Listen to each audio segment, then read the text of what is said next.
ආයිබෝවන් තෙරුවන් සරණයි සියලු දෙනාටම. ඉතින් අපි අදත් අපේ දහම් පාසල් අවසාන ශ්‍රේණිය ඔන්ලයින් පන්තිය ආරම්භ කරන්නයි සූදානම් වෙන්නේ.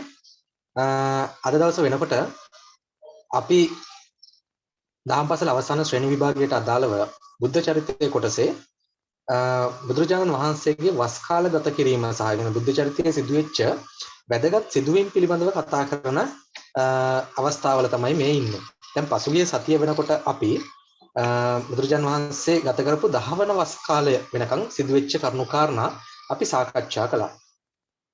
දැන් 10 වෙනි වස් කාලයෙන් පස්සේ, ඒ කියන්නේ 11 වන වස් කාලය ඉඳන් මොකද උනේ කියන කරුණු කාරණා ටික තමයි අපි අද ඉඳන් අපි සාකච්ඡා කරන්නේ. දැන් ඔයාලට මතක ඇති 10 වන වස් කාලය කියන තැනින් තමයි අපි පහුගිය සතියේ අපේ පාඩම අවසන් කළේ. ඔයාලට මතකයි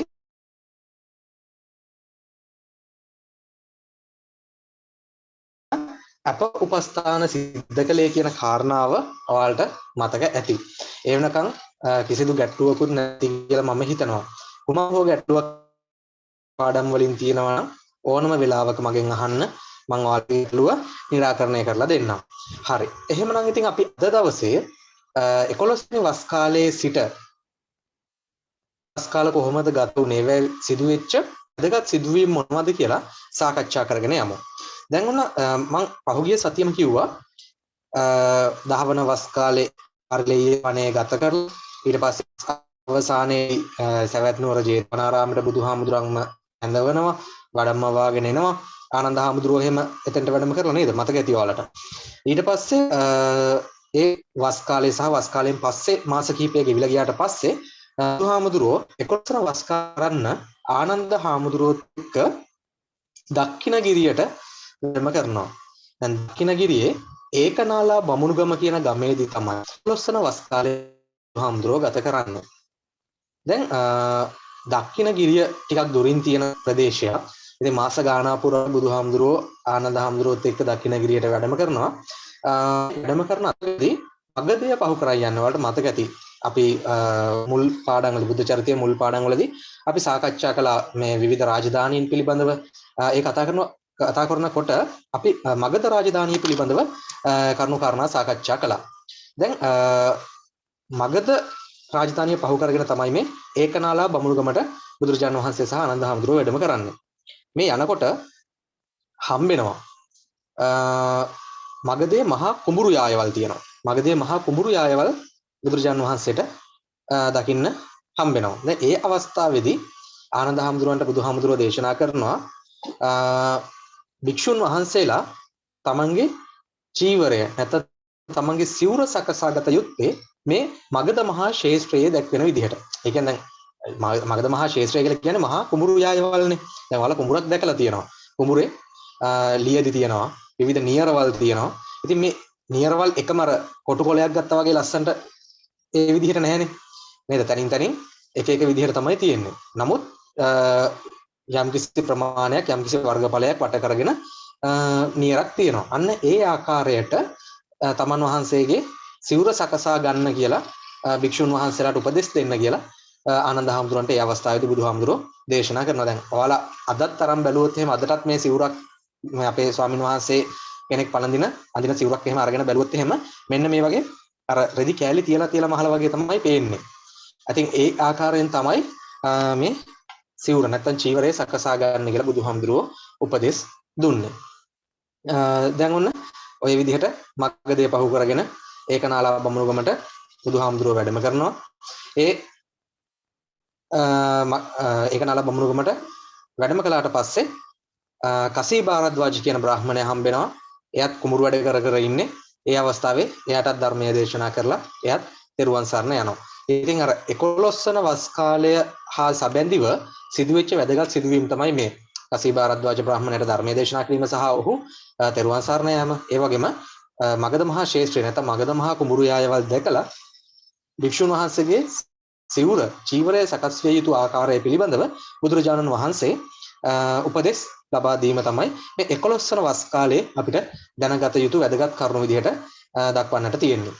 එහෙනම් අපි ඊළඟට යොමු යුත්තේ 12 වන වස් කාලේ කියන්නේ 11 වෙනි වස් කාලේ අවසන් වුණාට පස්සේ 12 වන වස් කාලේදී 12 වන වර්ෂයේදී මොන වගේ සිදුවීම්ද උනේ කියලා. දැන් බුදුරජාණන් වහන්සේ බුද්ධත්වයට පත් වෙලා අවුරුදු 12ක් ගත වෙලානේ. මේ 12 වෙනි වස් කාලය කියලා කියන්නේ අවුරුදු 12ක් ගත වෙලා.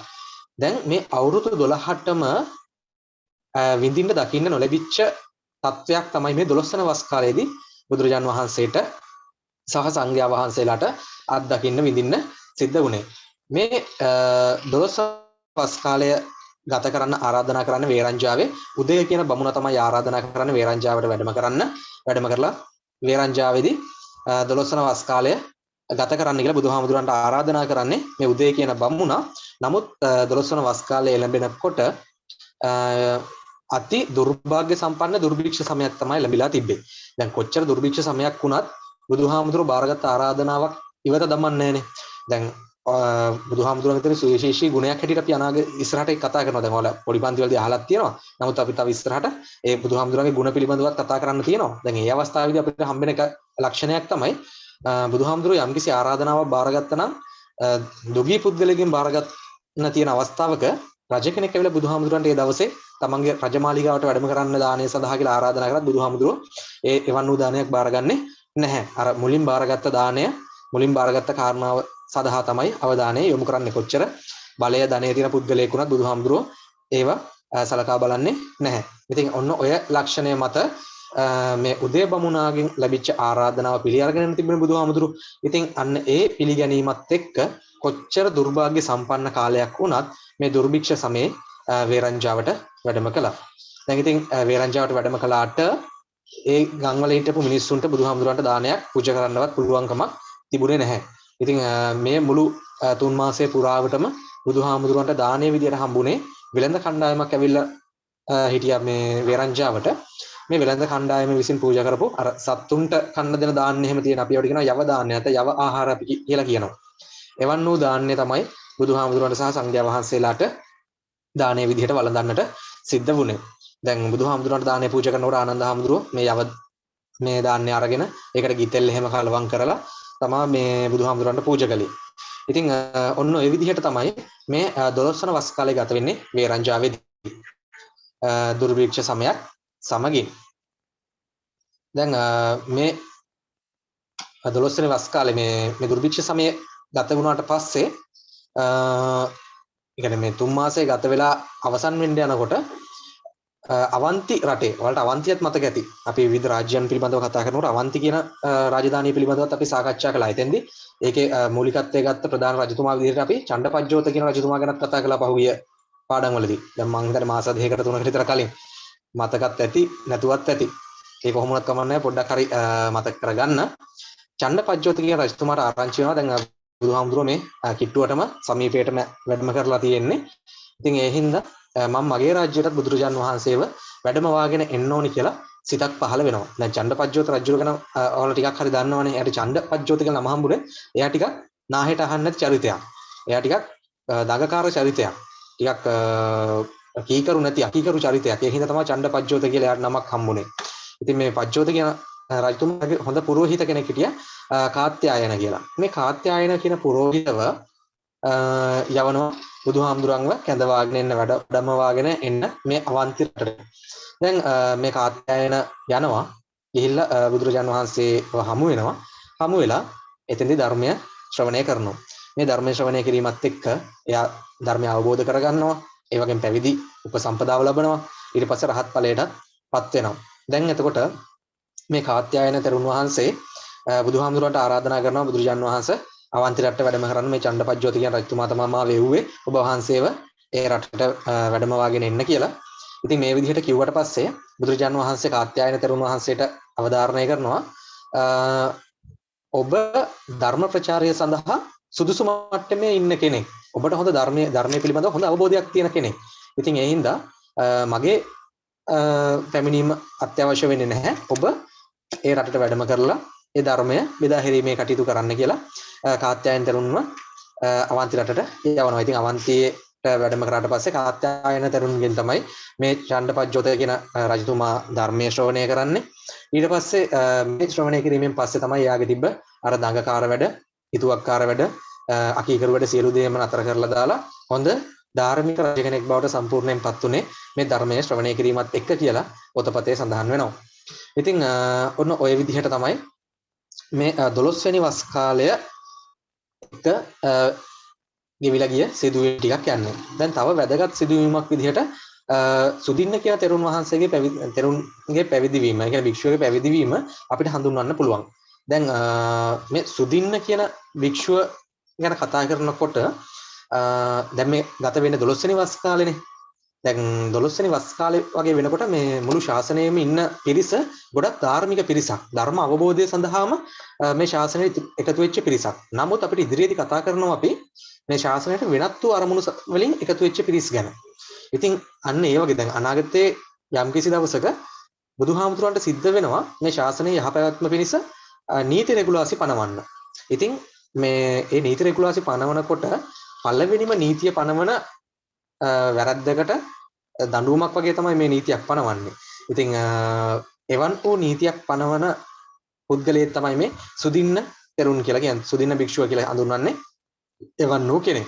දැනට අපි මතක් කරගෙන මේ පරාජිකාපාලියේ පරම ශික්ෂාපදේ පැනවීමට හේතුපාදක වන සුදින්න තෙරුන්ගේ පැවිදීම සිදුවන්නේ මේ සමයෙහි. දැන් ඇත්තටම පරාජිකාවන් මොනවාද ලබා දෙනකොට පනවනකොට මොන වගේ කරුණු කාරණා සලකා බැලුවේ කියලා මම කියලා දෙන්නම්. හරිද? දැන් මෙතෙන්දී මම ඔයාලට ගැටලුවක් නොවෙන්න නම් මේක කියලාම යන්න. දැන් පරාජිකාපාලියේ මොකද්ද මේ පරාජිකා කියලා කියන්නේ? කෙනෙක්ට කිව්වහම නිකන් ඔය මොකක් හරි පාලි පොතක් වෙන්න ඇති. නේ දැන් අපි පොඩි පාන්ති වලදී නේ 7 8 9 10 සම්පූර්ණයෙන් පාලි ඉගෙන ගත්තනේ. අවසානෙත් පාලි ඉගෙන ගන්නවා. ඉතින් ඒ වගේ මොකක් හරි පාලි ටිකක් වෙන්න ඇති, ගාථා ටිකක් වෙන්න ඇති. එහෙමනේ අපිට හිතෙන්නේ නේ. සමහර ගොඩක් වෙලාවට එහෙම පරාජිකා පාලිය මොනවද සඳහන් වෙන්නේ කියලා කෙනෙක්ට අවබෝධයක් නැති වෙන්න පුළුවන්. දැන් දරුවෝ පරාජිකා කියලා කියන්නේ යම්කිසි භික්ෂුන් වහන්සේ කෙනෙක් ඉන්නවා නම් පැවිදි වෙලා උපසම්පදාව එහෙම ලැබපු එයාට කරන්න හොඳ නැති නොකල යුතු දේවල් පිළිබඳව තමයි මේ පරාජිකා පාළියේ සඳහන් වෙන්නේ. එවන් වූ අකටයුත්තක්, ඒක නොකල යුතු දෙයක් කළා නම් මේ භික්ෂුන් වහන්සේ එයාව මේ භික්ෂූත්වයෙන් ඉරිහිලා යනවා කියලා සඳහන් වෙනවා. ඔන්න අන්න ඒ අරමුණ තියාගෙන තමයි කියන්නේ භික්ෂුන් වහන්සේ නොකල යුතු කරුණු කාරණා ඇතුළත් වන්නේ මේ පරාජිකා පාළිය. හරිද? දැන් පරාජිකා පාළිය ගත්තහම සම්පූර්ණයෙන්ම මේ පරාජිකා පාළිය කියන එක අපිට හම්බෙන්නේ මේ විනය දේශනාවේදී. විනය පිටකෙදී අපිට හම්බෙනවා මේ පරාජිකා පාළිය පිළිබඳව. දැන් බුදුහාමුදුරුවෝ විනය දේශනා කරනකොට විනය පිළිබඳ කරුණු කාරණා කියනකොට ගොඩක්ම බුදුහාමුදුරුවෝ දේශනා කළේ මුල් කාලෙදී ඕවාද කියන ඕවදන් ලබා දීමක් පමණයි බුදුහාමුදුරුවෝ සිද්ධ කළේ. නමුත් අපිට පසු කාලීන වෙනකොට බුදුහාමුදුරුවන්ට විවිධ නීති පනවන්න සිද්ධ වුණා. අන්න ඒ නීති මොනවද? ඒ නීති පැනෙව්වේ කාටද කියලා තමයි අපිට ඉදිරියේදී කතා කරන්න තියෙන්නේ. මතක තියාගන්න මේ පළවෙනි ශික්ෂාපද නැත්නම් පළවෙනි නීතිය පනවන සුදින්න කියන තෙරුන් වහන්සේගේ පැවිදි වීම සිද්ධ වෙන්නේ මෙන්න මේ 12 වන වස් කාලෙදි කියලා දැනට මතක තියාගන්න. ඊටු කරුණු ටික මොනවද ඒ පනවපු නීති, ඒක ඇයි පැනෙව්වේ කියලා කරුණු කාරණාත් එක්ක අපි ඉස්සරහට කතා කරමු. හරි. දැන් ඔන්න ඔය විදිහට 12 වෙනි වස් කාලය ගෙවිලා යනවා. මේ 12 වෙනි වස් කාලෙදී මහානාම කියන ශාක්‍ය කුමාරයා බුදුහාමුදුරන්ට උපස්ථාන කරනවා වේරංචාවේදී. ඉතින් ඔන්න ඔය කරුණු ටික තමයි අපිට 12 වෙනි වස් කාලයට අදාළව කතා බහ කරන්න තියෙන. ඊට පස්සේ 13 වන වස් කාලය සහ 13 වන වස් කාලය චාලිකා පර්වතයේදී ගත කරනවා. ඒ වගේම 14 වන වස් කාලය සවැත් නුවර ජේතවනාරාමේදී ගත කරනවා. මේ කාලෙදී අතිශය වැදගත් කියලා අපිට හඳුන්වන්න පුළුවන් කරුණු සිදුවීම් පිළිබඳව අපිට කතා කරන්න අවශ්‍ය වෙන්නේ නැහැ. මේ වස්ගත කරපු ස්ථානය පිළිබඳව මතකයේ තබා ගැනීම ප්‍රමාණවත්. දැන් 14 වන වස් කාලය ගත්තාම ඒකේ තවත් වැදගත් සිදුවීමක් හැටියට අපිට හඳුන්වන්න පුළුවන් දරුවෝ රාහුල හාමුදුරුවෝ පැවිදි කරලා අවුරුදු 20ක් වගේ කාලයක් දැන් එයාගේ වයස 20ක් වෙන්න කාලයට එළඹිලා. දැන් උපසම්පදාව සඳහා වයස 20 වස් පිරෙන්න ඕනේනේ. ඕනම භික්ෂුන් වහන්සේ කෙනෙක් සාමණේර වහන්සේ කෙනෙක් උපසම්පදාවට පත් කරන්න භික්ෂුත්වයෙන් අවුරුදු 20ක් ගත වෙලා සම්පූර්ණ වෙලා තියෙන්න ඕනේ. ඉතින් අවුරුදු 20 සම්පූර්ණ වෙලා තියෙන හින්දා රාහුල හාමුදුරුවන්ගේ උපසම්පදා කර්මයක් සිද්ධ වෙන්නේ මෙන්න මේ 14 වන වස් කාලයේදී. ඒ වගේම උපසම්පදා කර්මයෙන් පස්සේ මහා රාහුලෝවාද සූත්‍රය දේශනා කරනවා. ඒ දේශනාව අහලා ශ්‍රවණය කරලා රාහුල හාමුදුරුව රහත් ඵලයට පත් වෙනවා. ඉතින් ඔන්න ඔය කරුණු කාරණා ටික තමයි 14 වන වස් කාලයට අදාළව ඔය ඔබ දැනගත යුත්තේ. ඊට පස්සේ 15 වන වස් කාලය සලකලා ගත්තාම 15 වන වස් කාලය ගත කරන්නේ කිඹුල්වත් නුවර නිග්‍රෝධාරාමයේ. කිඹුල්වත් නුවර නිග්‍රෝධාරාමයේ ගත කරනකොට කාලෙදී සිදුවෙච්ච වැදගත් සිදුවීමක් විදිහට සුප්‍රබුද්ධ කියලා ශාක්‍ය රජ කෙනෙක් හිටියා. එයා නිතරම බුදුහාමුදුරුවන්ට අවමන් කරන්න බුදුහාමුදුරුවන්ව පහතට එල්ල කතා කරන જાතියේ පුද්ගලයෙක් බවට පත් වුණා. යට වෙන කවුරු හරි දානයක් එහෙම දෙන්න යනවනම් ඕවා හරියන්නේ දෙන්න එපා. ඔය මුඩු මහන කියලා එහෙම මේ සුප්‍රබුද්ධ කියන මේ ශාක්‍ය රජතුමා නිතරම අවමන් කළා. ඉතින් මේ රජතුමාගේ මේ අකුසල කර්මයන් හේතු කොටගෙන එයව පොළොව පලාගෙන නිරයට ගියා කියලා සඳහන් වෙනවා. ඉතින් ඒ සිදුවීම සිදු වෙලා තියෙන්නේ මෙන්න මේ 15 වන වස් කාලේදී කියලා අපිට හඳුන්වන්න පුළුවන්. දැන් 15 වන වස් කාලය අවසන් වෙනකොට බුදුහාමුදුරුවෝ දැන් සවැත් නුවර ජේතවනාරාමයට වැඩම කරනවානේ. මේ සවැත් නුවර ජේතවනාරාමයට වැඩම කරාම මොන තවත් ලස්සන සිදුවීමක් සිද්ධ වෙනවා. මේ ලස්සන සිදුවීම තමයි මේ ජේතවනාරාමයේ වැඩ වාසය කරනකොට එක දවසක රාත්‍රියක මුළු අහසම ආලෝකවත් කරගෙන මේ ශක්‍ර දේවේන්ද්‍රයා දන්නවනේ ඔයාලා ශක්‍රයා කියන්නේ කවුද කියලා? ශක්‍ර දේවේන්ද්‍රයා මහා පිරිසකුත් එක්ක බුදුහාමුදුරන්ව බැහැ දකින්න හමුවට පැමිණෙනවා. දැන් ඒ එන්නේ ලොකු ප්‍රශ්නයක් තියාගෙන ප්‍රශ්නකට උත්තරයක් ලබා ගන්න තමයි බුදුහාමුදුරුවෝ හම්බෙන්න එන්නේ.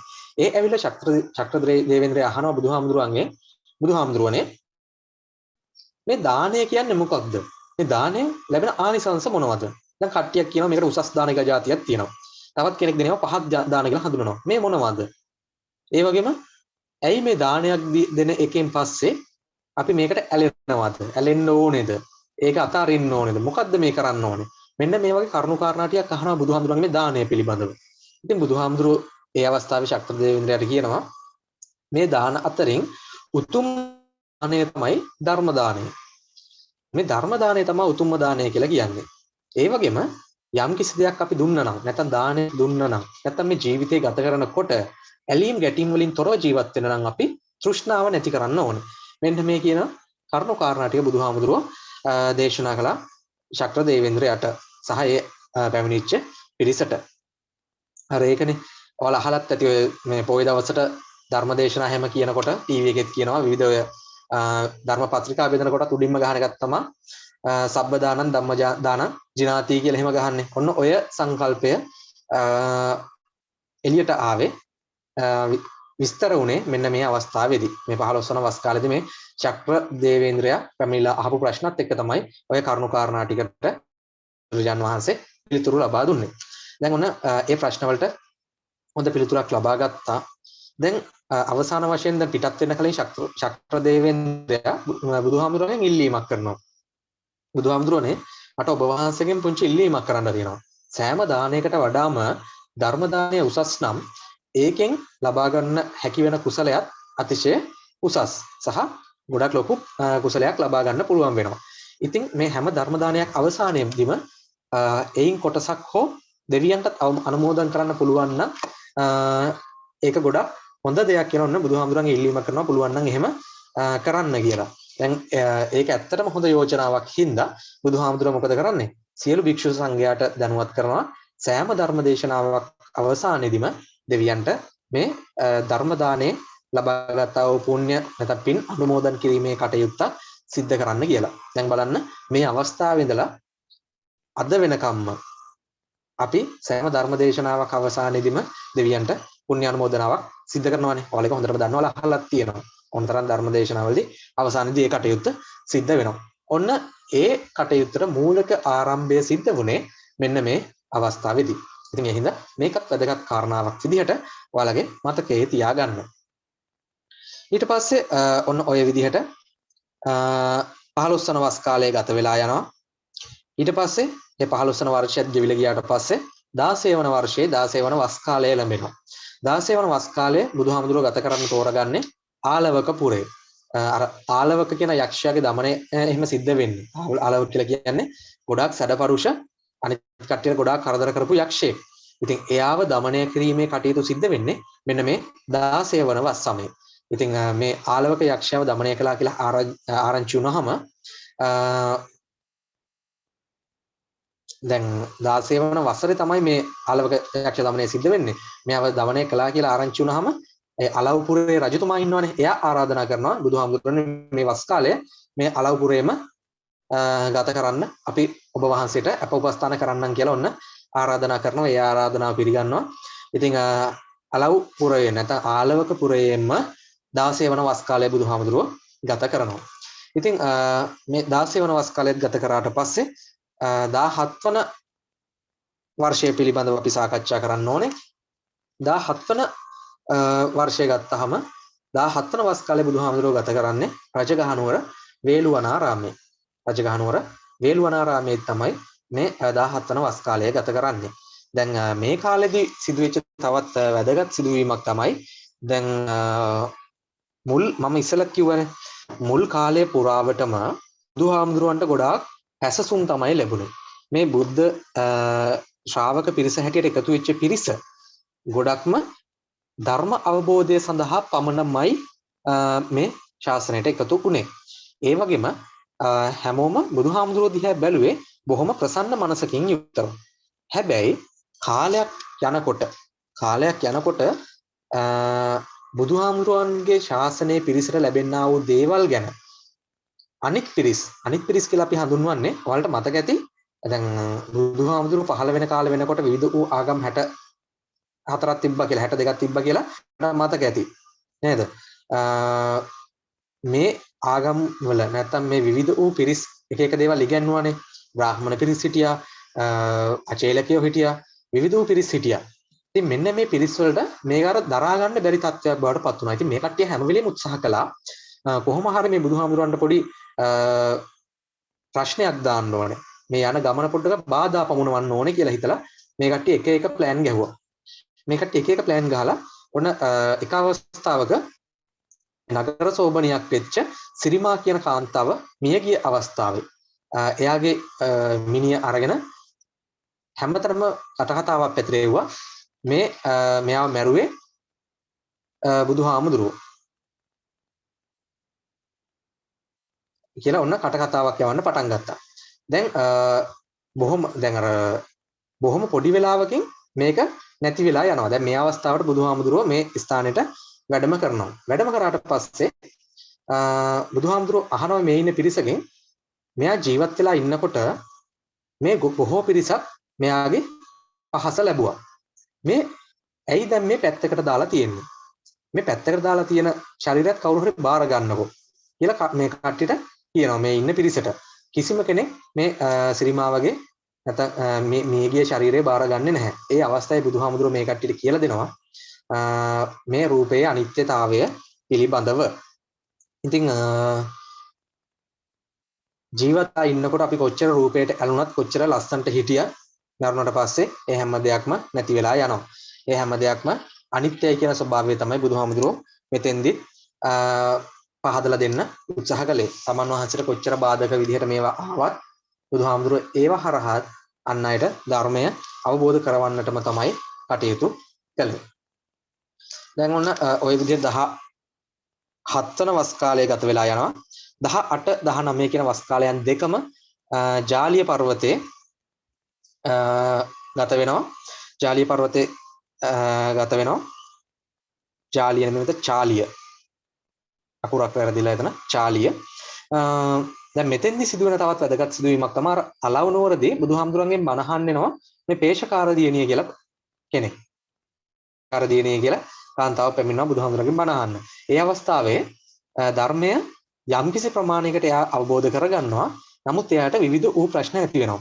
දැන් මේ චාලිය පර්වතයට පැමිණුණාට පස්සේ වැඩම කළාට පස්සේ බුදුහාමුදුරන්ව හොයන් එනවා මේ පේශකාර දියණිය ඇවිල්ලා තමන්ගේ තිබ්බ ගැටලු ප්‍රශ්න සියලු දේ බුදුහාමුදුරන්ගෙන් අහනවා.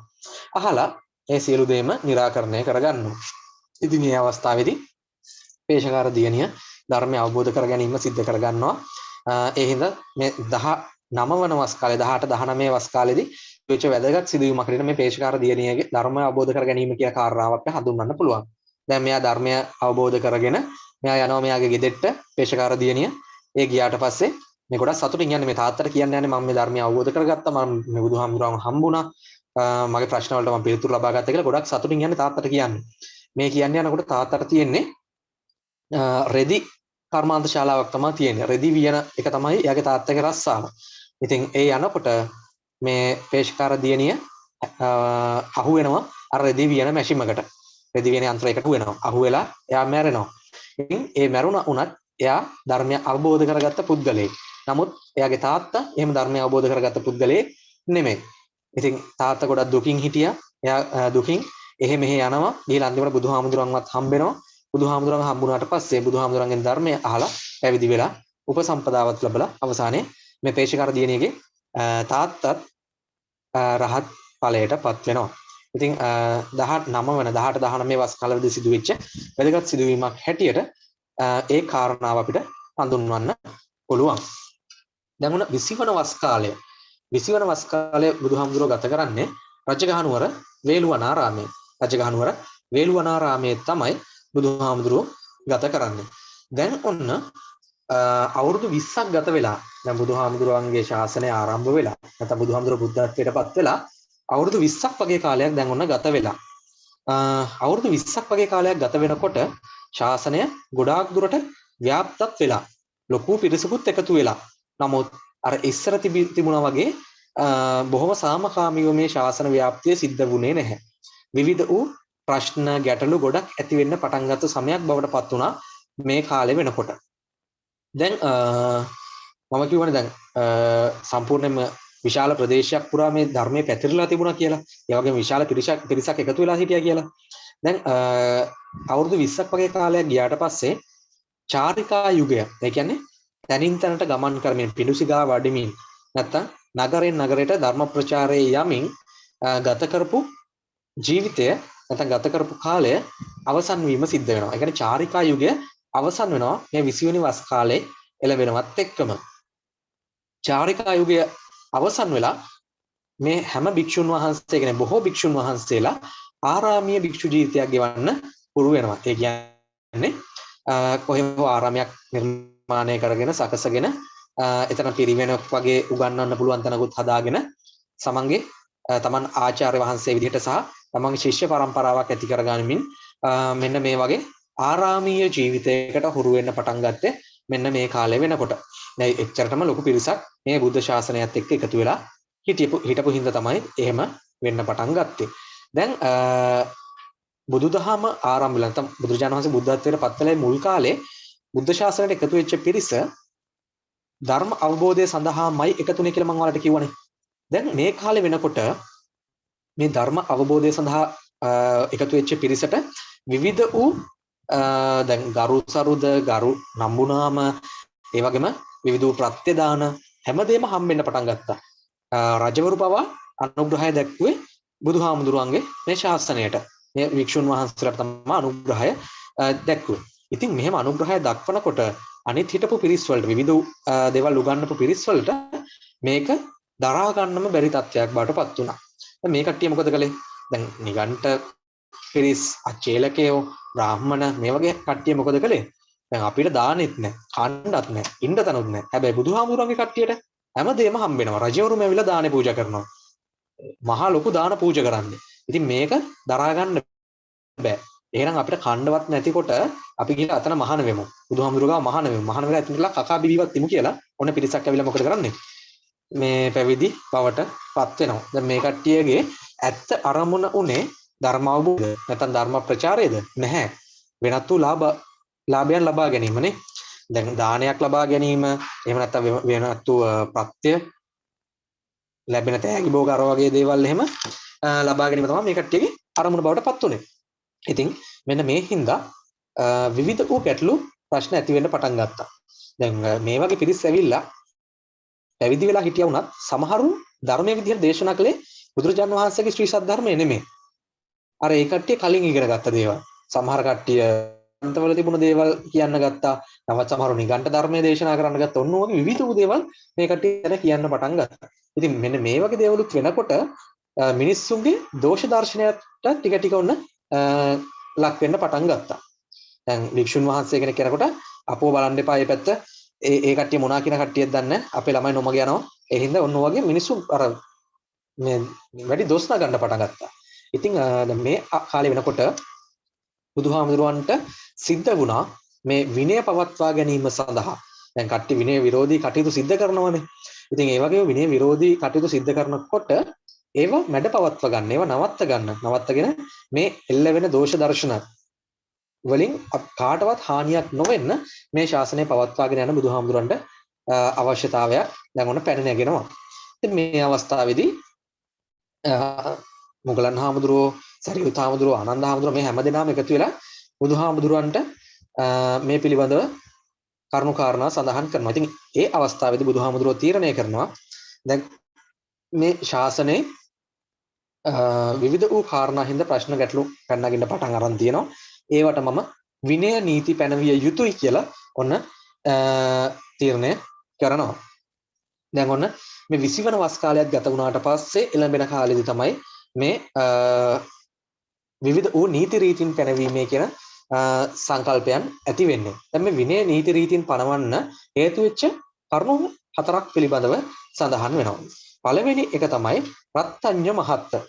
රත්ත්‍ඤ්ඤ මහත්ත කියලා කියන්නේ දැන් ශාසනය ආරම්භ වෙලා බොහෝ කාලයක් ගත වෙලා අවුරුදු 20ක් විතර ගත වෙලා ගිහිල්ලා. ඉතින් ඒ හින්දා කාලය ගත වීම හින්දා දැන් ඔන්න විනය නීති පනවන්න ඔන්න එක සාධකයක් බවට පත් වෙලා තියෙනවා. දෙවෙනි කරුණ තමයි වේපුල්ල මහන්ත. වේපුල්ල කියලා කියන්නේ විශාල පිරිසක් දැන් ඔන්න ශාසනයට එකතු වෙලා තියෙනවා. විශාල ප්‍රදේශයක මේ බුද්ධ ධර්මයේ පැතිරලා ගිහිල්ලා තියෙනවා. ඉතින් ඒ හින්දා දැන් සමහර වෙලාවට අර ගම් නියංගම් වල ඉන්න භික්ෂුන් වහන්සේලා බුදුහාමුදුරුවන්ව බුදුහාමුදුරුවන්ව දකින්නවත් අවස්ථාවක් හම්බෙන්නේ නැති වෙන්න පුළුවන්. ඒ හින්දා ඒ වගේ විශාල වශයෙන් එක පැතිරලා ගිහිල්ලා තිබුණා. ඒ හින්දා ඒ පිරිස්වල සුබ සිද්ධිය උදෙසාත් ඔන්න නීති පැනවීමේ පෙර නිමිත්තක් පහළ වුණා. තුන්වෙනි කාරණාව තමයි ලාභත්ත මහන්ත. මහන්ත කියලා කියන්නේ අර මම ඉස්සෙල්ලා විවිධ වූ පිරිස් ලාභ සත්කාර බලාපොරොත්තු වෙන මේ ශාසනයට එකතු වුණා. අන්න ඒ ලාභ සත්කාර ලබාගත්ත පිරිස් මොකද කළේ? ලැබෙන දාණය ඒවා මේවා පොඩි ගහන්න පටන් ගත්තා. තමන් ඉන කුටිවල ගොඩ ගහන්න පටන් ගත්තා. ඉතින් ඔයගේ ප්‍රශ්නාවනේ.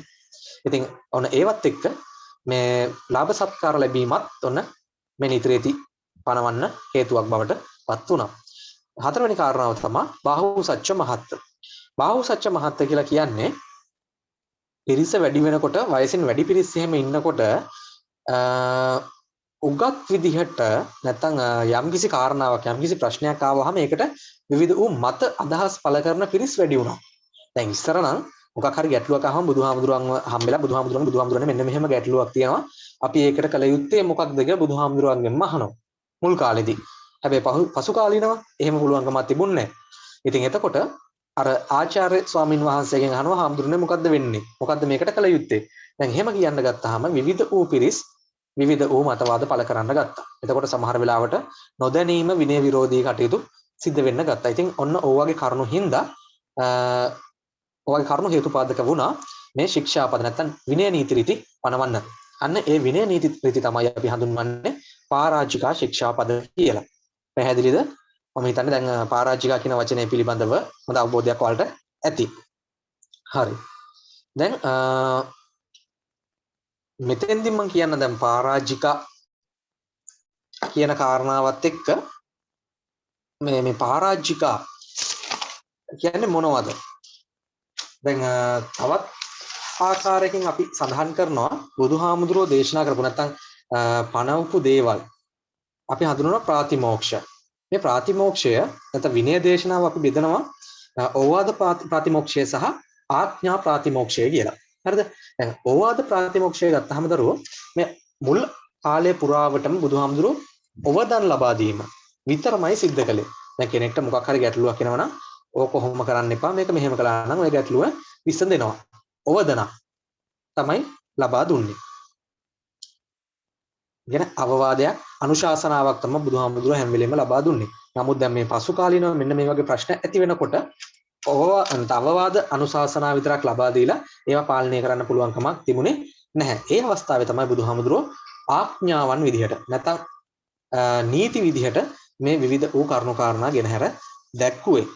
දැන් මම ඉස්සෙල්ලා සඳහන් කළා නේද ඔයාලට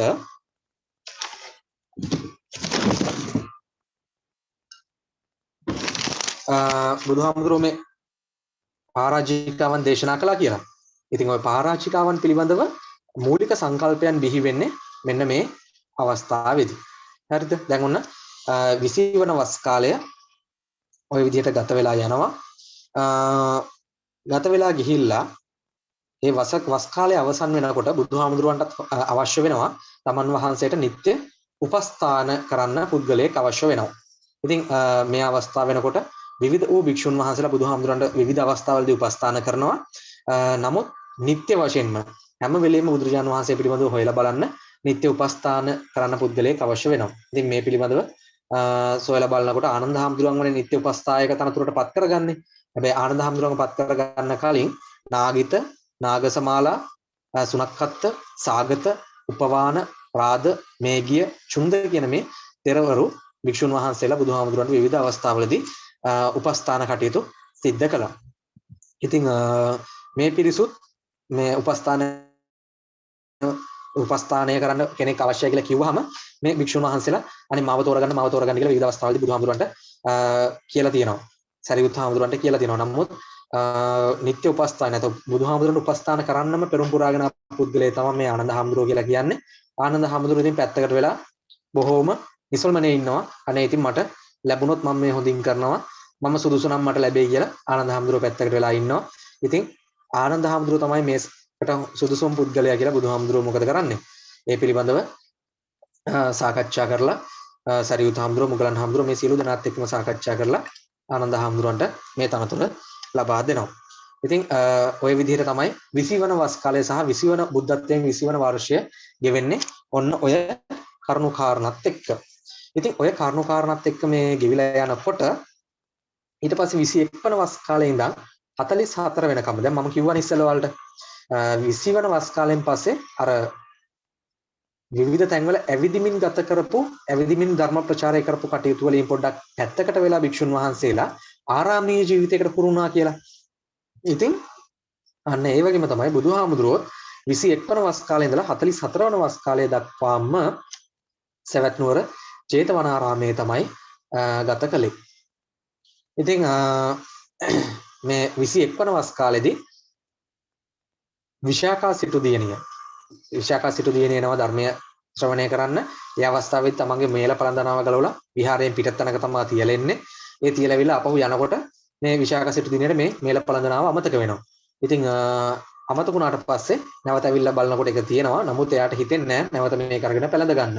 ඉතින් මෙයා මොකද කරන්නේ? විශාඛා සිටු දිනේ මේ මේල පළඳනාව විකුණලා ඒකේ මුදලින් ආරාමයක් සකසලා ආරාමයක් සාදලා බුදුහාමුදුරුවෝ ප්‍රමුඛ මේ මහා සංඝරත්නයට පූජා කරනවා. අන්න ඒ විශාඛා සිටු දිනේ සකස් කරපු පූජා කරපු ආරාමය තමයි අපි පූර්වාරාමය කියලා හඳුන්වන්නේ. ඒ වගේම විශාඛා සිටු දිනේ කියලා කියන්නේ බුද්ධ ශාසනයේ අග්‍රදායිකාව කියලා අපි හඳුන්වනවා. ඉතින් ඒ හින්දා මේ පූර්වාරාමයේ සාදා පූජා කිරීමේ කටයුතු සිද්ධ වෙන්නේ මෙන්න මේ 21 වන වස් කාලේ හා සමගාමී කාලේ තමයි සිද්ධ වෙන්නේ.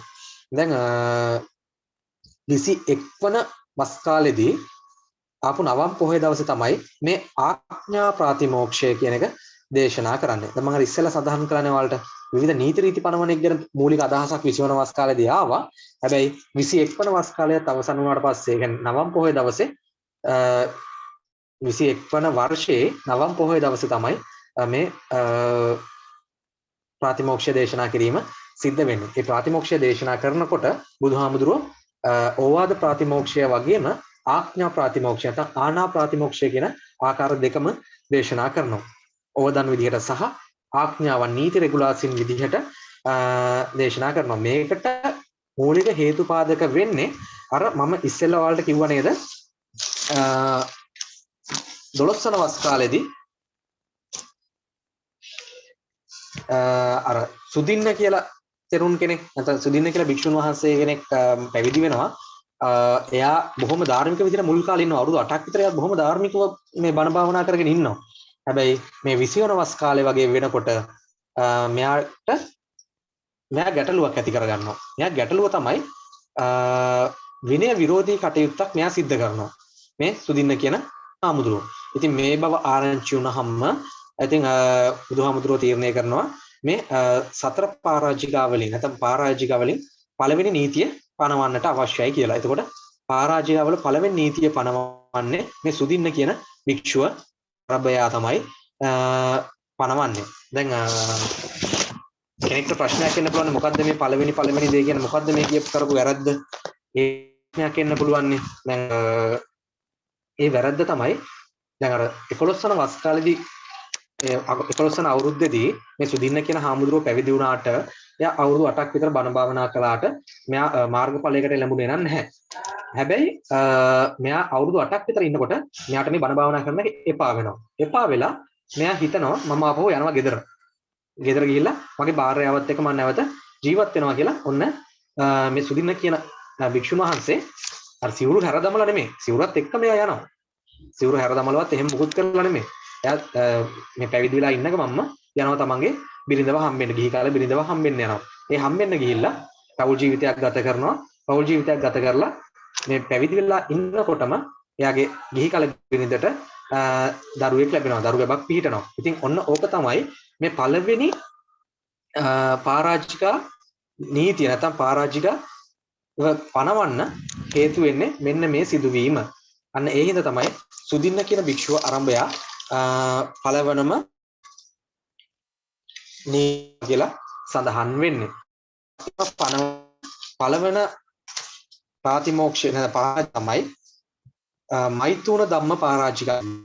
මෛතුන ධම්ම කියලා හැඳින්වෙන්නේ මේ පෞල් ජීවිතයක් ගත කිරීම හා සම්බන්ධ කාන්තාවක් සහ පිරිමි අයෙක් එකට ජීවත් වීම කියන කාරණාවත් එක්ක මේ මෛතුන ධර්ම පරාජිකාව පැනවෙන්නේ. ඉතින් මෙතෙන්දි සඳහන් වෙන්නේ කිසිම භික්ෂුන් වහන්සේ කෙනෙක්ට භික්ෂුවකට බෑ පැවිදි වුණාට පස්සේ මෛතුන ධර්මයේ යෙදෙන්න. කාන්තාවක් එක්ක සම්බන්ධකම් පවත්වන්න හැකියාවක් නැහැ භික්ෂුන් වහන්සේ කෙනෙක්ට. ඉතින් ඔන්න ඕක තමයි මේ පළවෙනි පරාජිකා විදිහට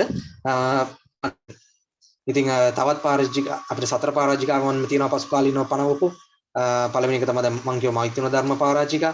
දෙවෙනි එක තමයි මනුෂ්‍ය විග්ඝහ පරාජිකා. ඒ කියන්නේ මිනි මරන්න බෑ. පැවිදි වුණාට පස්සේ මිනි මරන්න බෑ. ඒක නීතියට පටහැනි. නීති විරෝධී කටයුත්තක් කියලා බුදුහාමුදුරුවෝ සඳහන් කරනවා. ඒ වගේම අදත්තා දාන පරාජිකා කියලා කියන ඊළඟ පරාජිකාව.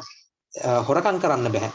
පැවිදි වෙච්ච නැත්නම් උපසම්පදා වෙච්ච භික්ෂුන් වහන්සේ කෙනෙක්ට කිසිම දෙයක් හොරකම් කරන්න බෑ. ඊට පස්සේ හතරවෙනි එක තමයි මනුෂ්‍ය ධම්ම පරාජිකා කියලා කියන්නේ. උත්තර මනුෂ්‍ය ධම්ම පරාජිකා කියන්නේ Taman විවිධ වූ මාර්ගඵලයන් ලැබලා තියෙන විවිධ වූ ධානයන් ලැබලා තියෙන කියලා කිසි කෙනෙක්ව රවට්ටන්න බෑ. එහෙම රැවට්ටුවොත් එහෙම ඒක නීති විරෝධී කටයුත්තක් කියලා බුදුහාමුදුරුවෝ මේ සතර පරාජිකාවන් පිළිබඳවම විවිධ වූ පුද්ගලයන් අරබයා විවිධ වූ සිදුවීම් තමයි මේ පාරාජිකා ධර්මයන්ම සිද්ධ වෙන්නේ. මේ ධර්මයන් පැනවීමත් අර විරෝධී කටයුතුලාව මුගලන් හාමුදුරුවෝ ධර්මදේශනා ඇවිල්ලා බුදුහාමුදුරන් දේශනා කරනවා. බුදුහාමුදුරන්ට සඳහන් කරනවා බුදුහාමුදුරනේ මේ මහා බුද්ධ ශාසනය මහා මුහුදක් වගේ ආශ්චර්යමත් කරුණු 8ක් තියෙනවා කියලා මුගලන් බුදුහාමුදුරන්ට කියනවා. දැන් ඒක කිව්වහම බුදුහාමුදුරුව අහනවා මුගලන් හාමුදුරනේ මොනවද ඒ ආශ්චර්ය ධර්ම ගැන? දැන් ඒ අවස්ථාවේදී ඔන්න මුගලන් හාමුදුරුව කියනවා පළවෙනි එක තමයි මහා මුහුද ක්‍රමයෙන් ගැඹුරු වෙනවා. අපිට එකපාරට බෑ මුහුද දිහා බලන් ඉඳලා මුහුදේ මැද කොච්චර ගැඹුරුද කියලා කියන්න. ඒ වගේම තමයි මේ ශාසනයත් හරිම ගැඹුරුයි. මේ බුදුහාමුදුරුවෝ දේශනා කරන ධර්මයත් හරිම ගැඹුරුයි. අපිට එකපාරට කෙනෙක් එකපාරට පැවිදි වුණා කියලා එයාට එකපාරටම නිවන ලබා ගන්න බෑ. ඒ කියන්නේ මේ ශාසනයේ ගැඹුරු කොච්චරද කියලා එකපාරම වටහා ගන්න බෑ. අපි ටිකින් ටික මුහුදේ ගැඹුර අධ්‍යයනය කරනවා දැනගන්නවා වගේ මේ ශාසනයේ ගැඹුර පිළිබඳව මේ ධර්මයේ ගැඹුර පිළිබඳව ටිකින් ටික තමයි අවබෝධ කරගන්න පුළුවන් වෙන්නේ. ඒ හින්දා මම මේ බුදුහාමුදුරන්ගේ ධර්මය බුද්ධ ශාසනය සමාන කරනවා මහා මුහුදට කියලා ඔන්න පළවෙනි කරුණ මුගලන් හාමුදුරුවෝ කරනවා. දෙවන කාරණාව තමයි මහා සාගරය කොච්චර ලොකු වුණා වෙරළෙන් මෙහාට එනවද? සාමාන්‍ය අවස්ථාවකදී වෙරළෙන් මෙහාට එන්නේ නැහැ. හරිද? ඒ වගේම තමයි මේ භික්ෂුන් වහන්සේලා කොච්චර සමාජයත් එක්ක ගැටුණත් බුදුහාමුදුරෝ පනවන විනය නීති විනය ශික්ෂාපද වලින් මෙහාට එන්නේ නැහැ. ඒවා කඩ කරන්නේ නැහැ. එතකොට වෙරළ හා සමානයි මේ විනය නීති ටික කියලා ඔන්න ඒ අවස්ථාවේදීත් සමාන කරනවා. තුන්වෙනි කාරණා විදිහට සඳහන් කරනවා මුහුද සහ මේ ශාසනය කරන්න කොච්චර කුණු දැම්මත් මුහුද ඒ කුණු ටික තියාගන්නවද? තියාගන්නේ නැහැ. අපි දැන් මොහොතට මොනවා හරි විසිකලොත් එහෙම ඊළඟ මොහොතේ ඒක ගොඩට එනවා. අන්න ඒ වගේ තමයි දුසිල් භික්ෂුන් වහන්සේලාට කිසි වෙලාවක මේ සිල්වත් භික්ෂුන් වහන්සේලා සමග එකට වාසය කරන්න බෑ. එයාලා ඉබේටම හෝ කාරණා හින්දා එයාගෙන් ඉවත් වෙලා යනවා. ඒ හින්දා මොහොතේ කුණු වගේ තමයි මේ ශාසනයේ දුසිල් භික්ෂුන් වහන්සේලා කියලා උන්න සමාන කරනවා. හතරවන කාරණා විදිහට මේ මොහොතට කොච්චර වතුර එකතු වුණා දවසකට කොච්චරනම් ගංගා වලින් වතුර එකතු වෙනවද? හැබැයි කිසිම දවසක ලුණු රසයේ වෙනසක් වෙනවද? ලුණු රසයේ වෙනසක් වෙන්නේ නැහැ. එකම විදිහට තියෙනවා. දැන් මේ බුද්ධ ශාසනයත් අන්න ඒ වගේ. බුද්ධ ශාසනයට විවිධ වූ කුලවල පිරිස්, ගෝත්‍රවල පිරිස්, එක එක සමාජ මට්ටම් වල පිරිස් මේ ආර්ය ශ්‍රාවකයට එකතු වෙනවා. නමුත් මේ හැම කෙනෙක්ම ආර්ය ශ්‍රාවකයෝ බවට පත් වුණාට පස්සේ මේ අහවල් කුලයේ ආර්ය ශ්‍රාවකයෙක් මේ කුලයේ ආර්ය ශ්‍රාවකයෙක් කියලා බෙදලා වෙන් කරන්නේ නැහැ. හැමෝම ශ්‍රමණ ශාක්‍ය පුත්‍රිය කියන නාමයෙන් තමයි හඳුන්වන්නේ. හැමෝම එකම පිරිසක් කියලා තමයි හඳුන්වන්නේ. ඒ හින්දා කොච්චර වතුර මේ ගංගා වලින් එකතු වුණත් ඒකේ ලුණු රසය මොහොතේ ලුණු රසය වෙනස් වෙන්නේ නැහැ වගේ තමයි මේ ශාසනයට කොච්චර පිරිස එකතු වුණත් ඒ හැමෝම ආර්ය ශ්‍රාවකයෝ කියලා තමයි හඳුන්වන්නේ කියලා මුගලන් හාමුදුරුවෝ සඳහන් කරනවා. පස්වන කාරණා විදිහට මුගලන් හාමුදුරුවෝ සඳහන් කරන්නේ කොච්චර නියඟ කාලයක් ආව වුණත් මුහුද ජලය අඩු වෙලා යනවද? කොච්චර නියඟ කාලයක් ආව වුණත් මුහුද ජලය අඩු වෙලා නැති වෙලා යන්නේ නැහැ. අන්න ඒ වගේ තමයි මේ බුද්ධ ශාසනය තුල කොච්චර රහතුන් වහන්සේලා පිරිනිවනටපත් වුණත් නිවන් ලබා ගන්න පිරිසේ අඩුවක් වෙන්නේ නැහැ. නිතරම කවුරුන් හෝ නිවන් සාක්ෂාත් කර ගන්නවා කියලා මුගලන් හාමුදුරුවෝ සඳහන් කරනවා. හයවන කාරණා විදිහට සඳහන් කරනවා මේ සාගරයේ ලුණු රස වගේ තමයි මේ බුද්ධ ශාසනයේ විමුක්ති රසය. ඒකත් කිසිම වෙලාවක අඩු වෙන්නෙත් නැහැ, වැඩි වෙන්නෙත් නැහැ. එකම මට්ටමේ පවතිනවා. දැන් ඒ වගේම තමයි හත්වෙනි කාරණා විදිහට මම සමාන කරනවා මේ මහා මුහුද සහ බුද්ධ ශාසනය සාගර පතුලේ විවිධ වූ මුතුමැණික් වර්ග තියෙනවා.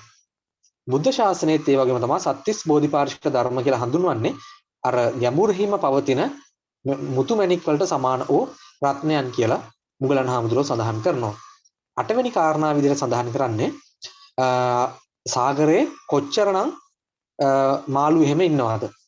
මාළු එක එක පාට කට්ටිය ඉන්නවා. එක එක ප්‍රමාණයේ කට්ටිය ඉන්නවා. ඒ වගේම තමයි මේ බුද්ධ ශාසනය තුලත් මහා මුහුදේ ලොකු මාළු ඉන්නා වගේම තමයි මේ බුද්ධ ශාසනයේ මහා ගුණ ඇති උතුමන් වහන්සේලා ඉන්නවා. ඉතින් ඒ හින්දා සාගරය ලොකු මාළු වගේ තමයි මේ බුද්ධ ශාසනයේ උදාර පුද්ගලයෝ කියලා මුගලන් හාමුදුරුවෝ සඳහන් කරන මෙන්න මේ විදිහට මහා මුහුදයි බුද්ධ ශාසනයයි සමාන කරගෙන ආශ්චර්යවත් කරුණු 8ක් පිළිබඳව මුගලන් හාමුදුරුවෝ සඳහන් කරනවා. ඉතින් ඔය කරුණු කාරණා ටික සිද්ධ වෙනවා මේ 21 වන වස් කාලයෙන් පස්සේ. දැන් ඔන්න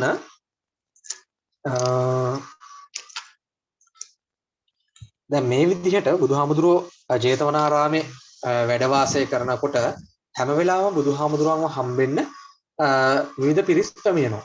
ඒ පැමිණෙනකොට සමහර කට්ටියට ගොඩාක් වෙලා ඉන්න වෙලාව බුදුහාමුදුරුවන්ව හම්බෙන්නේ එහෙම. බැහැදා ඉන්නේ එහෙම. දැන් ආනන්ද හාමුදුරුවෝ බුදුහාමුදුරන්ට යෝජනාවක් කරනවා බුදුහාමුදුරනේ ඔබ වහන්සේ විහාරයේ නැති වෙලාවක හරි කවුරු හරි ආවොත් එහෙම ඔබ වහන්සේ වෙනුවට වැඳ පුදා ගන්න අපි මේ විහාරයේ බෝධියක් රෝපණය කරමු කියලා ඔන්න බුදුහාමුදුරන්ගේ මේ පිළිබඳව කරුණු කාරණා විමසලා ශ්‍රී මහ බෝධින් වහන්සේගෙන් මේ බුදුන් පිට දීපු ශ්‍රී මහ බෝධින් වහන්සේගෙන් අංකුරයක් වැඩමවාගෙන ඇවිල්ලා මේ ජේතවනාරාමේ රෝපණය කරනවා. ඒ රෝපණය කරපු බෝධියට يعني රෝපණය සඳහා මූලිකත්වයේ ගත්තේ ආනන්ද හාමුදුරුවෝ හින්දා මේක නමකුත් නම් කරනවා ආනන්ද බෝධිය කියලා. හරිද? ඉතින් ඔන්න ඔයගේ කරුණු කාරණා සිද්ධ වෙනවා මේ 21 වන වස් කාලයේ පස්සේ. ඒ වගේම අඟුලිමාල දමනය ජීවක කියලා වෙද මහත්තයෙක් හිටියන් නේද? ජීවක වෛද්‍යතුමා කියලා කියන්නේ මුළු මහත් දඹදිවම බොහොම නමක් දිනාගත්ත බොහොම දක්ෂ වෙද මහත්තයෙක්. ඉතින් එයා තමයි රාජකීය ගොඩක් රජවරුන්ගේ වෙදකම් කරපු පුද්ගලයා වඩපත් උනේ. බුදුහාමුදුරන්ටත් වෙදකම් කරන්න ඉදිරිපත් උනේ මෙන්න මේ ජීවක කියන වෛද්‍යතුමා. ඉතින් මෙයා සතුව තිබුණා විශාල අඹවණයක්. ඒකත් බුදුහාමුදුරන්ට පූජා කරනවා. බුදුහාමුදුර ප්‍රමුඛ මහා සංඝරත්නයට පූජා කරනවා මේ කාලේ වෙනකොට. ඒ වගේම මහා අසදෘශ දානයක් කියලා එකක් පිළිගන්නවා. කවුද පිළිගන්නවන්නේ? කොසල් රජතුමා.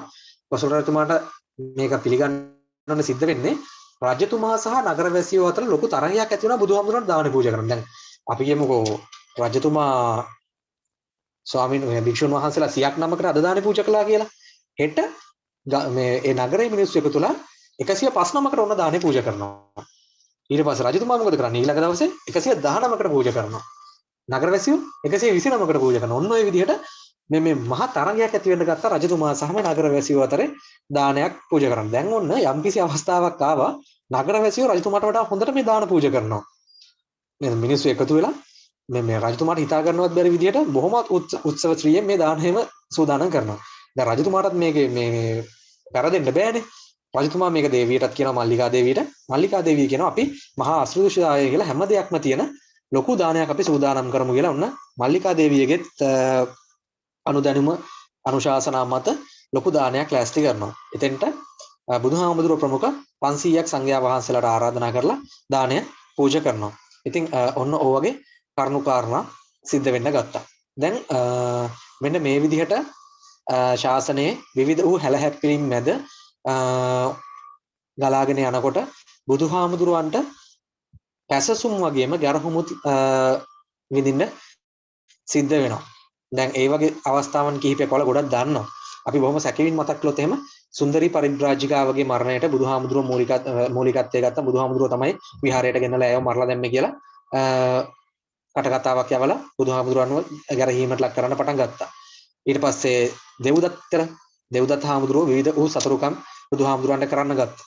දැන් මොනවද එහෙම කරපු සතුරුකම් වල දන්නෝ? දුනුආය එව්ව බුදුහාමුදුරුවන්ගේ ඉස්සරහට දුනු ඊතල අමෝරාගෙන ඒ වගේම ගිජුකුළු පව්වේ ඉඳලා ගල් පෙරළුවා. ඒ ගල් පතුරක වෙලා බුදුහාමුදුරුවන්ගේ පාදයේ වැදිලා ලේසල වීමකුත් සිද්ධ වෙනවා. ඉතින් ඒ වගේම නාලාගිරිය අතට රාකල දහසක් විතර පොවල මේ එයාව එවනවා මත් කරලා බුදුහාමුදුරන්ට කරදර කරන්න. ඉතින් මේ වගේ විවිධ කරුණු කාරණා විවිධ දේවල් කරගෙන දෙව්දත් හාමුදුරුවෝ බුදුහාමුදුරන්ට සතුරුකම් කරන්න ගත්තා. ඇයි මේ සතුරුකම් කළේ? බුදුහාමුදුරන්ගේ බුද්ධත්වය එයාට ඉල්ලලා. මමත් බුදු කෙනෙක් බවට පත් වෙනවා. මාව බුදුහාමුදුරන්ගෙන් පස්සේ බුද්ධත්වයට පත් කරන්න කියලා එයාගෙන් එහෙම ඉල්ලීමක් කරලා ඉතින් එහෙම කරන්න බෑනේ. ඉතින් ඒක දුන්නේ නැහැ කියලා තමයි මේ බුදුකම එයාට දුන්නේ නැහැ කියලා තමයි මෙයා මේ තරහක් ඇති කරගත්තේ. ඉතින් ඕ වගේ කරුණු කාරණාත් එක්ක දෙව්දත්ත හාමුදුරුවෝ විවිධ වූ සතුරුකම් කරන්න ගත්තා. එයා විවිධ පිරිසු නොමග මේ කටයුතු සිද්ධ කළා. ඒකෙන් එකක් තමයි මේ අජාසත්ත කියන රජතුමාව තමගේ තාත්තා මරණ තත්ත්වයට බිම්බිසාර රජතුමා මරණ තත්ත්වයටම පත් කළා මේ දෙව්දත්ත හාමුදුරුවෝ. දැන් මෙතනින් විතරක් නැවතුනේ නෑ දෙව්දත්ත හාමුදුරුවෝ. බුදුහාමුදුරුවන්ගෙන් ඉල්ලීම් ටිකක් දිනා ගන්න. දැන් අද කාලේ ඔය විවිධ වෘත්තීය සමිති කරනවා වගේ දෙව්දත්ත හාමුදුරුවෝ මොකද කළේ? අපිටත් ඕනේ මේ යම් ඉල්ලීම් ටිකක් තියෙනවා. ඒව ගත කරන කට්ටිය තමයි හරිම භික්ෂුන් වහන්සේලා කියලා ඔන්න ඉල්ලීම් ටිකක් දිනා ගන්න සූදානම් වුණා. ඒ ඉල්ලීම් තමයි භික්ෂුන් වහන්සේලා ජීවිතාන්තය දක්වාම ආරණ්‍ය වාසික විය යුතුයි. ආරණ්‍ය වාසී කියලා කියන්නේ ඔය හරි ආරණ්‍යයක් හදාගෙන ඒක ඇතුළෙම ඉන්න ඕනේ. එහෙම ඇවිද මේ ජීවත් වෙන්න හැකියාවක් නැහැ භික්ෂුන් වහන්සේට කියලා ඔන්න පළවෙනි කාරණාව ඉදිරිපත් කළා. දෙවෙනි එක පිණ්ඩපාතිකම විය යුතුයි. ඔහෙවත් වැඩම කරලා ගෙවල් වලට වැඩම කරලා දාන එහෙම ගන්න බෑ. පිණ්ඩපාතික විතරයි දානය ගන්න පුළුවන් කියලා ඔන්න දෙවෙනි කාරණාවකුත් ඉදිරිපත් කළා. පාංශුකූලික විය යුතුයි. වෙන පෞද්ගලික පූජාවන් හරහා විවිධ ප්‍රත්‍යයන් ලබා ගන්න හැකියාවක් නැහැ. සිවුරු එහෙම ලබා ගන්න පුළුවන් කමක් නැහැ. අර පාංශුකූලික සිවුර පමණයි දැරිය යුත්තේ. ඔන්න වගේ එකක් කියන්න ගත්තා. ඊට පස්සේ වෘක්ෂ මූලික විය යුතුයි. වාසය කරනවා නම් භාවනා කරනවා නම් ගස්වල යට විතරයි භාවනා කරන්න පුළුවන්. නිර්මාංශික විය යුතුයි. කිසිම හේතුවක් මත මාංශික ආහාර වළඳන්න පුළුවන් කමක් නැහැ. මෙන්න මේ වගේ ජීවිතාන්තය දක්වා භික්ෂුන් වහන්සේ කෙනෙක් මෙන්න මේ ආකාරයට ජීවත් විය යුතුයි කියලා ඉල්ලීම් ටිකක් දිනා ගන්න උත්සාහ කළා. නමුත් බුදුහාමුදුරුවෝ මොකද කළේ? මේ පහම ප්‍රතික්ෂේප කරලා දැම්මා. මේ ප්‍රතික්ෂේප කරලා දැම්මට පස්සේ මේකට තවත් තරහ ගියා දෙව්දත්ත හාමුදුරුවන්ට. මේ තරහ ගිහිල්ලා මොකද කළේ? පිරිසක් අරගෙන මේ බුද්ධ ශාසනයේ හිටපු පිරිසක් සංඝ ભેදයක් ඇති කරලා පිරිසක් හදාගෙන යන්න ගියා. ඒ ගිය පිරිස තමයි කෝකාලික, කටමෝර තිස්සක, සමුද්දදත්ත කියන භික්ෂුන් වහන්සේලා, ඒ වගේම චුල්ල නන්දා කියන භික්ෂුණියත් එක්ක ඒ කට්ටිය තමයි ප්‍රධාන පිරිස බවට පත් උනේ. තව අලුතෙන් පැවිදි වෙච්ච භික්ෂුන් වහන්සේලා, වජ්ජපුත්තක භික්ෂුන් වහන්සේලා 500 දෙනෙක් එක්ක ගයා ශීර්ෂයකට ගිහිල්ලා වෙනම ආරාමයක් හදාගෙන එතන වෙනම භික්ෂු පිරිසක් විදිහට ජීවත් වෙන්න පටන් ගත්තා. ඉතින් ඔය විදිහට විවිධ වූ දේවල් කර කර බුදුහාමුදුරන්ට විවිධ වූ ගැටලුකාරී තත්ත්වයන් ඇති කර කර මේ දෙව්දත්ත හාමුදුරුවෝ ජීවත් වුණා. පසු කාලීනව ඉතින් මොගලන් හාමුදුරුවෝ සරියුත් හාමුදුරුවෝ ගිහිල්ලා මේ ගිය භික්ෂු පිරිසත් එක්ක සාකච්ඡා කරලා ඒ කට්ටියට ඇත්ත යථාර්ථය අවබෝධ කරලා දෙනවා. ඉතින් ඒ කට්ටිය මේ පිරිසක් මේ යථාර්ථය අවබෝධ කරගන්නවා. නැවත මේ දෙව්දත්ත හාමුදුරුවන්ව හැර දමලා ඒ කට්ටිය යනවා. ඒ ගියාට පස්සේ දෙව්දත්ත හාමුදුරුවන්ට තවත් තරහයි, තවත් දුකයි. එයාට අන්තිමට කර කියා ගන්න දෙයක් නැතුව වයසට ගිහිල්ලා ලෙඩ වෙනවා. ඒ ලෙඩ වෙන අවස්ථාවේදී මෙයාට මතක් වෙනවා මම බුදුහාමුදුරන්ට කොච්චරන කරදර උපද්‍රව සිද්ධ කළාද. ඉතින් එහෙම කරපු මම දැන්වත් සමාවක් ගන්න ඕනේ කියලා බුදුහාමුදුරන්ව බැහැ දකින්න හම්බෙන්න ජේතවනාරාමයට පැමිණෙනවා. ඒ පැමිණෙන අතරතුරදී බුදුහාමුදුරන්ව හම්බෙන්නේ නැහැ, මුණ ගැහෙන්න හම්බෙන්නේ නැහැ. ජේතවනාරාමේ පේන දුරින් තියෙන ජේතවනාරාම පොකුණ අස්තරදී පොළොව පලාගෙන යව නිරයට ඇදගෙන යනවා. නිරයට යනවා. ඉතින් ඔය විදිහට තමයි දෙව්දත්ත හාමුදුරන්ගේ මරණය සිද්ධ වෙන්නේ. ඉතින් ඔය විදිහට තමයි ඒක දැන්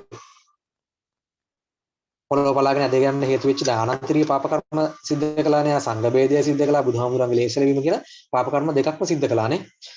ඉතින් දෙව්දත්ත හාමුදුරන්ට ඒ විදිහට මේ කර්මයන් වලට මුහුණ දෙන්න සිද්ධ වුණා. ඉතින් ওই විදිහට තමයි බුදුහාමුදුරන්ට විවිධ වූ ගැටලු බාධක ඇති කරපු පුද්ගලයෝ හමුවේ බුදුහාමුදුරුවෝ මුහුණ දුන්නේ සහ මේ ගත කිරීම සිද්ධ වුණේ. ඒ වගේම මේ අවුරුදු ගාන පුරාවටම බුදුහාමුදුරන්ගේ පිහිට ලැබපු විශාල පිරිසක් ඉන්නවා. ඔයාලා ගොඩාක් දෙනෙක් ගැන දන්නවා. අපි ගොඩක් දෙනෙක් ගැන කතා කරලා තියෙනවා. දැන් තවත් පිරිසක් ගත්තොත් එහෙම සුන්දරික භාරද්වාජ, ඔයාලට කුඹුරු ගෝවිතන් කරපු බමුණෙක් ගැන අහලා ඇති. ඒ කතන්දර ඔක්කොම පොතේ තියෙනවා. ඔයාලා ඒ කතන්දර මතක නැත්තම් පොඩ්ඩක් ඒව පොත බලලා මතක් කරගන්න. ඊට පස්සේ අර හොරකමට අසු වෙච්ච ගොවියෙක් හිටියානේ. අර මුදල් පසුම්බියක් එයාගේ කුඹුරේ වැටලා එයා ඒක හොරකම් කළා කියලා එයාව සිරබාර්ථ ගන්න යනකොට බුදුහාමුදුරුවෝ මේක මෙහෙමයි කියලා ඉවරලා ඒ කට්ටියට පැහැදිලි කරලා දුන්නා. ඒ වගේම ළමයි පිරිසක් එකතුලා ගැරන්ඩියෙකුට ගල් වලින් මුගුරු වලින් ගහ කරදර කරන අවස්ථාවක ගැරන්ඩියාවේකින් මුදවලා ඒ දරුවන්ට ඇත්ත ධර්මය කියලා දුන්නා. අර සබ්බේත සත්‍ය දණ්ඩස්ස කියන ගාථාව එහෙම දේශනා කළා කියලා හඳුන්වන්නේ මෙන්න මේ අවස්ථාවේදී. ඒ වගේම පූතිගත්ත තිස්ස තෙරුන්ට පිහිටවීම, මට්ට කුණ්ඩලීට පිහිටවීම, මේ වගේ විශාල පිරිසකට තව ගොඩාක් අපිට කියන්න පුළුවන් නම් ඔයාලා දන්නවා ගොඩ දෙනෙක්ගේ නම්. ඉතින් මේ වගේ බුදුහාමුදුරන්ගෙන් පිහිට ලැබුව විශාල පිරිසක් හිටියා. ඉතින් ඔය කරුණු කාරණා ටිකත් එක්ක තමයි මේ 11 වන වස් කාලයේ ඉඳලා 44 වන වස් කාලය දක්වාම කරුණු කාරණා සිද්ධ වෙන්නේ සහ සිදුවීම් පෙළගැස්ම තියෙන්නේ. දැන් අපිට ඒ කරුණත් එක්ක ඔයාලගේ 12 වෙනි පාඩමේ තියෙන කරුණු කාරණා ටික අවසන්. ඔයාලගේ 12 වෙනි පාඩමේ තියෙන බුදුසසුනේ ස්ථාවරත්වය සඳහා කටයුතු පිළියෙල කිරීම කියන මාතෘකාව. ඒ පාඩමේ තියෙන සියලු කරුණු කාරණා ටික ඔය විදිහට අපි සාකච්ඡා කරලා අවසන් වෙනවා. අපිට ලබන සතියේ තියෙන බුදුහාමුදුරන්ගේ අවසාන කාලය පිළිබඳව සාකච්ඡා කරන්න තමයි අපිට තියෙන්නේ ලබන සතියේ ඉඳන්. ඉතින් මොනවා හරි ගැටලුවක් තියෙනවා නම් අහන්න අපි මේ සාකච්ඡා කරපු කරුණු කාරණා සම්බන්ධයෙන්.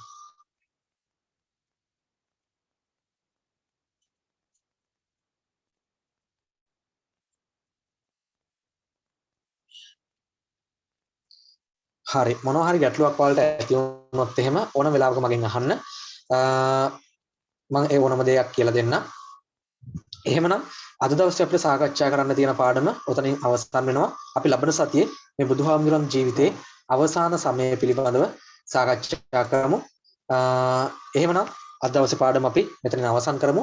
වෙනද වගේ මම ඔයාලට කියන්නේ හැමෝම පරිස්සමෙන් ඉන්න, සතුටින් ඉන්න, වෙනදාට වඩා පරිස්සම් වෙන්න. මොකද අසනීප තත්වයන් එක්ක ඔයාලා වැඩ කටයුතු කරාට වෙනදාට වඩා ගොඩාක් ලොකු පැතිරීමක් එක්ක මේ සමාජයේ නිරෝග තත්වයන් පවතිනවා. ඉතින් ඒ හින්දා ලෙඩ හැදීම කොච්චර අනිත්‍යතාවයේ සංකේතයක් වුණත් අපි ඉල්ලගෙන ලෙඩ ලබා ගත යුත්තේ නැහැ.